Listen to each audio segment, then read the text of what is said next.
The Pakistan side highly commended and expressed strong support for the Global Development Initiative and Global Civilization Initiative put forth by President Xi Jinping. The two sides agreed to step up international cooperation in this regard. The Pakistan side reaffirmed its commitment to the One China principle. It is of the view that Taiwan is an inalienable part of the territory of the People's Republic of China, and the Taiwan question is the core of China's core interests. Pakistan will also firmly support China on issues related to Xinjiang, Xizang, Hong Kong, and South China Sea. The Pakistan side reiterated its strongest condemnation of the terrorist attacks in Pakistan involving Chinese personnel. It reaffirmed that ensuring the safety and security of Chinese personnel, projects, and institutions in Pakistan is the foremost responsibility of the Pakistani government as China's all-weather strategic cooperative partner and the host country. The Pakistan side spoke highly of the Belt and Road Initiative put forth by President Xi Jinping. The two sides agreed to promote the implementation of the 8 major steps on high-quality Belt and Road cooperation in Pakistan and jointly build a growth corridor, a livelihood-enhancing corridor, an innovation corridor, a green corridor, and an open corridor to create upgraded version of CPEC in line with Pakistan's 5 E's framework. The two sides agreed to strengthen cooperation in industrialization, development of export-oriented industries, agriculture cooperation, alleviation of power shortages, and communication technologies, healthcare, education, climate response, disaster prevention, and alleviation. The two sides underscored the strategic defense and security cooperation between Pakistan and China, and that it plays an irreplaceable and critical role in maintaining peace and stability and strategic balance in the region. The two sides believe that a peaceful and prosperous South Asia is in the common interest of all parties and reaffirm the importance of maintaining peace and stability in South Asia and the need for resolution of all outstanding disputes and their opposition to any unilateral action. The two sides agreed to maintain close communication and coordination on issue of Afghanistan and resolved to play a constructive role in helping Afghanistan achieve stable development and integrate into international community. The two sides reiterated their commitment to combating terrorism in all its forms and manifestation with the zero tolerance attitude. The two sides welcomed the ceasefire agreement in Gaza and hope that the agreement will be implemented effectively, leading to a full and permanent ceasefire in Gaza. Pakistan condemns Israel's undue restrictions impeding the flow of aid, shelters, and necessary medical equipment to the territory in violation of the ceasefire deal. As per the agreement, 60,000 trailers and 200,000 tents were supposed to enter Gaza, and the deal also required Israel to allow equipment to help clear the rubble to reach Gaza. Amidst dire humanitarian needs, Israel's undue restrictions are an outright violation of the ceasefire agreement, and it will have dangerous and unprecedented implications for the entire region. We call on the international community to break its silence on the blatant violation of the ceasefire agreement by Israel and its continuous atrocities committed against the innocent Palestinians. The international community must step up and ensure that the ceasefire agreement is honored in letter and spirit. We also urge the international community to hold Israel accountable for its war crimes and crimes against humanity. We call for enhanced, unhindered humanitarian assistance to those in urgent need, opening of all access points of supply to Gaza, and for allowing all UN and international agencies, including UNRWA, to operate fully in Gaza.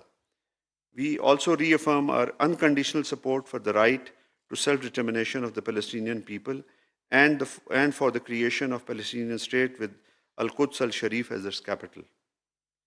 The government and people of Pakistan yesterday observed the Kashmir Solidarity Day and expressed their resolve to stand with the Kashmiri people in their just struggle for the realization of their right to self-determination. Ahead of the Kashmir Solidarity Day, a briefing was organized for Islamabad-based diplomats to apprise them of the situation in IIO-JK. The officers and staff members of the ministry, led by the Foreign Secretary, participated in the Solidarity Day walk held on the Constitution Avenue. A wide range of other activities, including seminars, webinars, public rallies, and photo exhibitions, were organized across the country and at Pakistan's diplomatic missions around the world. These activities were aimed at expressing solidarity with the Kashmiri people and highlighted the human rights violation in IIOJK. Following the recent escalation of conflict in Democratic Republic of Congo, around 100 Pakistanis were stranded in the city of Goma. With the active engagement of Pakistan's High Commissioner, the Rwandan authorities have allowed the entry of stranded Pakistanis into Rwanda. So far, around 75 Pakistanis have moved into Rwanda. There is a likelihood of more Pakistanis crossing over to Rwanda in the coming days.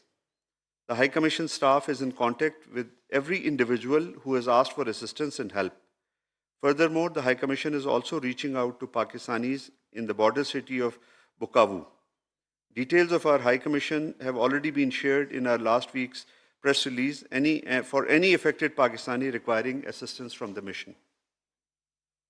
Foreign Secretary Ms. Amna Baloch represented Pakistan in the High-Level Committee on Economic Cooperation Organizations, Reform and Prospects of Cooperation in the region held on 3rd February 2025 in Tehran.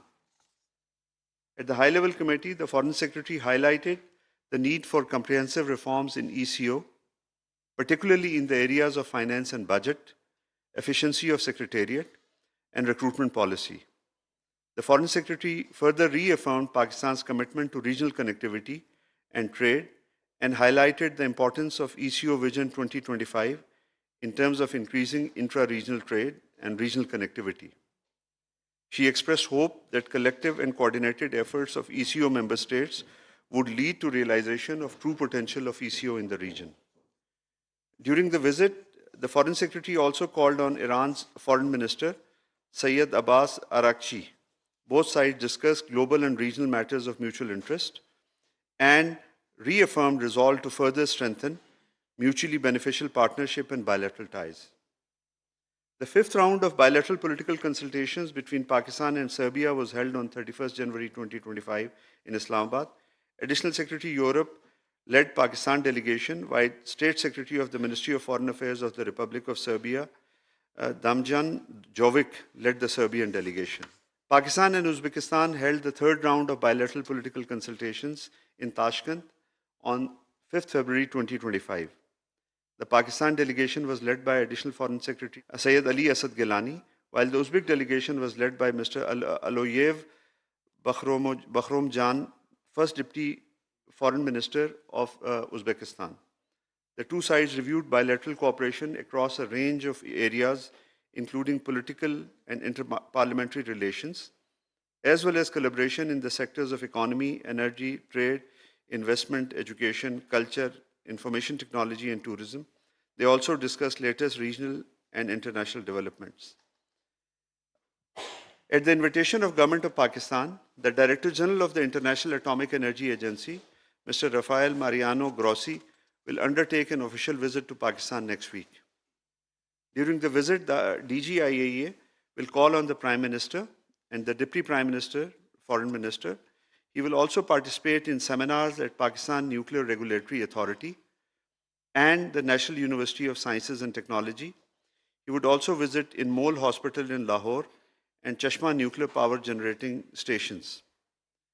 Pakistan and IAEA have a long-standing cooperation that dates back to 1957. Pakistan is currently a member of the Board of Governors of the IAEA.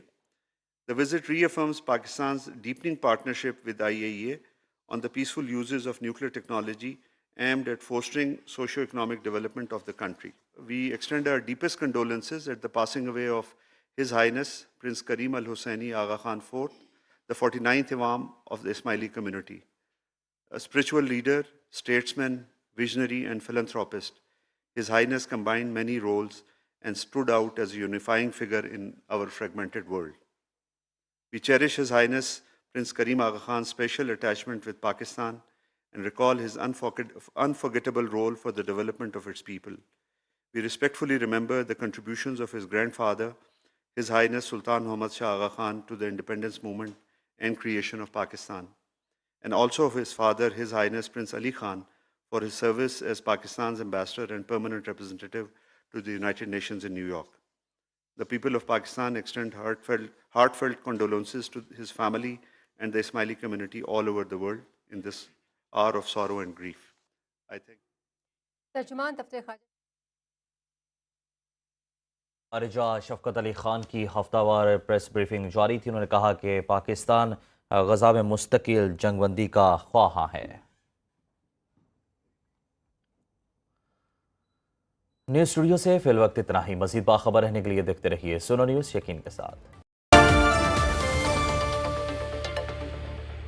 आपके बाल सबसे घने कब थे? जब मेरी नानी मेरे बालों का ख्याल रखती थी।